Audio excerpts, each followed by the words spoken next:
Terus ini cerita-cerita tentang betapa benana wa benahum itu ada lakoh yang luar biasa. Jadi zaman saya Syekh Mahfud Atur Musi ngarang kitab itu diantara yang ngasih takrib, ngasih komentar ini Amit ini Sayyid Abdullah bin Sodaqah bin Sayyid Zaini Dahlan.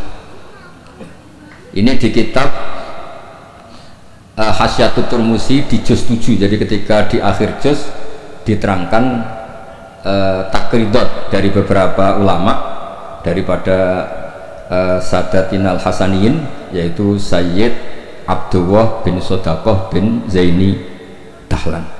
Di antara pujian beliau, karena beliau baca betul kitab Hasyatul Turmusi, inna hadza lahu ta'lif alladhi yaftakhiru bihil amilun. Terus beliau menulis limitiha fal ya'malil amilun fajazawwa mu'allifaha al-jaza al-hasan bi fadlihi wa judi wa matta'al muslimina bi baqa'i wa judi. Jadi ini menunjukkan ketika beliau menulis itu masih sugeng. Dan kita tahu Syekh Mahfud Atur Musi ini adalah gurunya Mbah Hashim. Jadi memang benar yang dikatakan Habib Ali, kalau cerita Mbah Hashim ngaji Syekh Ahmad Zaini Dahlan memang nggak mungkin, karena Mbah Hashim ngaji sama Syekh Mahfud. Syekh Mahfud baru ngaji sama Sayyid Abi Bakar Syato. Sayyid Abi Bakar Syato baru ngaji sama Sayyid Ahmad Zaini Dahlan. Memang secara tokoh itu nggak mungkin. Tapi ada beberapa catatan, memang kalau Syekhona Khalil, Mbah Soleh Darat dan keluarga besar Kudus Ndamaran itu memang domenangi Sayyid Ahmad Zaini Dahlan, karena tokohnya memang di atas Mbah Hasyim Asy'ari. Saya pernah meneliti bahwa Khinatu via Syekh Nawawi Banten itu Syekh Mahfud Atur Musi sekitar umur 29 tahun. Karena Syekh Mahfud ini dulu ngaji di Mbah Soleh Darat umur 9 tahun sampai 14 tahun. Terus pertama mulazamah Sayyid Abi Bakar Syato itu umur 15 tahun. Lazamahu muddata asyri sinin. Beliau ngaji sekitar 10 tahun. Terus ditinggal wafat oleh Sayyid Abi Bakar Syato itu ketika beliau umur sekitar 25 tahun. Dan ketika beliau ngarang kitab ini, di antara teman beliau dan juga sekaligus mitra diskusinya adalah Sayyid Abdullah bin Sodaqah bin Zaini Dahlan. Kemudian memberi kata pengantar ini, diantaranya mensifati Sohibul Afham ad-daqiqah wal ma'ani al-athba ar-raqiqah al-murtafi ala ru'usi fudala'il asri. Dan kita tahu Mbah Mahfud ini punya beberapa murid, diantaranya adalah mbahnya Mbah Akhfas ini, Mbah Baidowi, juga Mbah Maksum, juga Mbah Sidik Jember, juga beberapa masyayikh di Indonesia. Ini yang agak serius tentang manaqib, supaya kita tahu bahwa inna hadzal ilma dinun fanzuru amman ta'khuduna dinakum. Nah, yang penting dari sanad itu adalah profesionalitas. Sebab itu kula cenderung cerita nu paling seneng cerita wali, kira di kepenak. Jadi dulu itu terkenal, cerita ini yang paling terkenal di Jawa Timur.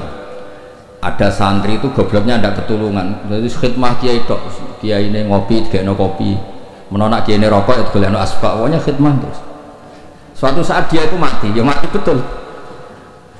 Ketika ditanya sama Mungkar Nakir marbuka, malaikatnya ditertawain. Malaikat kami itu gimana?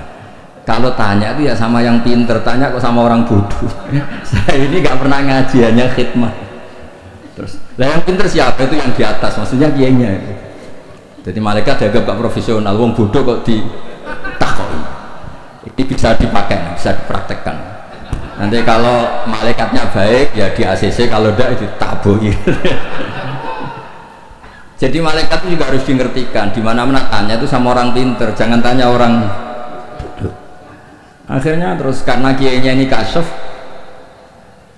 Pak Kiai, kata santri Anda ini, santri jenengan ini disuruh tanya orang pinter, yang pinter jenengan yang jawab. Ya aku sing jawab itu sepanjang dijawab marbuka Allah gini-gini. Singkat cerita terus kiainya agak marah, cung goblok mulai mondok nganti mati.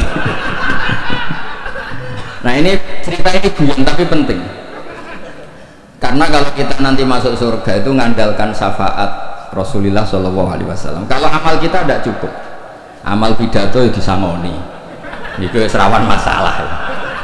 Tahlil nangis sebenarnya di depan umum, nanti ngomong pati bisa nangis.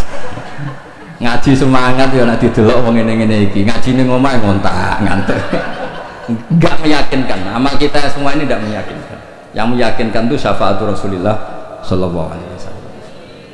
Dan syafaat Rasulullah ini supaya Nabi itu tidak capek-capek, ini harus didelegasikan ke kiai-kiai, karena banyak kiai yang mengatakan saya itu tidak yakin bisa nyafaati. Timbang Nabi repot-repot moro mriki kan ya mendingan dipasrah-pasrah wong kene lah. Ya ada kiai yang cara berpikir begitu. Tapi itu bukan guyon, memang secara sanad seperti itu. Masyhur di kitab Syafa'ah. Di kitab Syafa'ah itu ketika Allah memanggil semua nabi dan ada kursi di surga, hanya Nabi yang nggak masuk. Itu bisa dilihat di kitabnya Sayyid Muhammad Mafahim Yajibu Antusoha. Ketika Allah tanya, mana Habibi Muhammad? Beliau tidak mau masuk, kata nabi-nabi yang lain. Kenapa tidak mau masuk? Walhasil terus Nabi ditanya sama Allah, kenapa kamu tidak mau masuk? Semua nabi sudah masuk. Kalau saya kadung masuk, surga ditutup. Nah ini yang muat saya nggak jelas-jelas ini nggak bisa masuk. Intinya kita masuk dulu digiring Rasulullah SAW. Jadi memang jadi wong pinter tuh penting. Jadi wong pinter penting, sing goblok pinter tetep goblok. Nggak usah memaksakan apa pinter. Selain angel ya kita era sopan. Kulo nu gak ada santri konco nggih konco riyen ngaji sami-sami teng Mbah Mun. Niku gobloke ra karo. Nggak tak takoki kenapa ke goblok.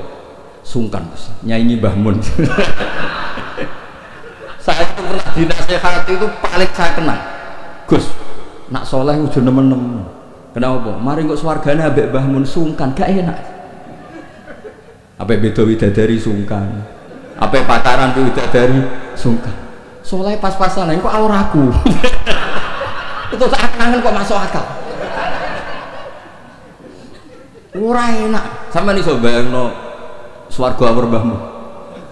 Apa metingkrang sungkan terus monggo ke soleh pas-pasan mawon kersane lho, tapi risikone pas-pasan nak kuotane ra cukup neraka. Lah nek kuotane pas-pasan risikone niku dados Rasulullah itu milik semuanya nggih. Sing sering nangis wedi pangeran nggih ibadah, sing sering guyu nggih ibadah. Sampai kalau ada riwayat dan ini saya yakini benar, di Ihya ada, di Khilyatul Auliya ada, inna min khiyari ummati fi ma nabba'anil malalul a'la qauman yathakuna jahran min saati rahmatillah. Somben umatku pilihan-pilihan sing nak guyu banter-banter. Mergo saking yakin rahmati Allah ku jembar. Potongan ngeten iki ben nak diajari nangis terus frustasi. Mergo kombinasi nangis kredit, nangis damuk bojo, nangis tanpa masa depan. Wis kon guyu mawon kersane ridho mek kodok qadar. Terus masyhur itu dua nabi yang debat ini masyhur, yaitu Yahya dan Isa. Yang satu sering merengut mikir akhirat, digojlok sama yang sering guyu. Mali aroka abisan ka'annaka taqnatu min rahmatillah. Kowe kok merengut kaya ora ana rahmate pangeran. Mboyo guyu bareng. Terus sing sitok gojlok, mali aroka dohikan ka'annaka ta'manu min makrillah. Kowe guyu kaya ora ana adab kae. Lah alhamdulillah mate nabi niku mun saged sedanten, Bu. Guyu nggih saged, nangis nggih saged. Berarti ya niru Nabi Yahya, niru Nabi Isa. Cuma kok ora perkara iku, perkara jagone menang. Arab Saudi menang guyu kabeh. Bareng saiki kalah terus nangis kabeh. Lah nek guyune wong saleh-saleh kados kula krana wedi pangeran. Mesti guyu mergo wedi pangeran. Kula niku isin didelok pangeran ku nangis, wong dikek rahmat akeh kok ijek nangis. Oleh syukur iku kapan? Terus guyu iku saged dielmu.